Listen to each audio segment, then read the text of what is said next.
আজকে খুব মোমো খাওয়ার ইচ্ছে ছিল, তো আমি আর আমার এক বান্ধবী সবাই মিলে পয়সা জোর করে চলে গেলাম। আমরা চলে গেলাম দোকানে মোমো বানাতে যা কিছু লাগে, তো সব কিছু আমি আর আমার এক বান্ধবী নিতে চলে গেলাম।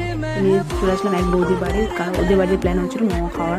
তো ওদের বাড়িতে আর কি সবাই এক একটা করে কাজ করতেছিলাম, তাহলে তাড়াতাড়ি হবে বলে, তাড়াতাড়ি খাইতে পারবো। তো ওই যে কেউ আটা মাখতেছিল, কেউ রুটি বানাচ্ছে মোমোর জন্য। এই যে বৌদি বানানো স্টার্ট করে দিচ্ছে মোমো, কারণ তাড়াতাড়ি খেতে লাগবে। তো ওই যে থাল ভর্তি হয়ে গেল দেখতে দেখতে। তারপর এখন বানাবে আমাদের এই যে বৌদি বানাচ্ছে মোমো।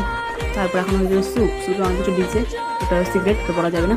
তো এই যে আমার হয়ে গেলো, এখন আমাদের কড়াইয়ের মধ্যে এখন এগুলো বসাবো এখন গ্যাসের মধ্যে, তাড়াতাড়ি হয়ে যাবে। এই যে মোমো দেখতে দেখতে হয়ে গেলো, এখন আমরা খাবো। তো এই যে চাটনি হয়ে গেছে, আমি দেখাতে পারিনি, এটা বাদামি চাটনি বানিয়েছিল। তো এখন আমরা খাইতে বসবো। দেখতে দেখতে সবাই মিলে বসে গেলাম, সস আর চাটনি নিয়ে, সাথে স্যুপও ছিল, সবাই মিলে খেতে বসে গেলাম। খুব টেস্টি হয়েছিল।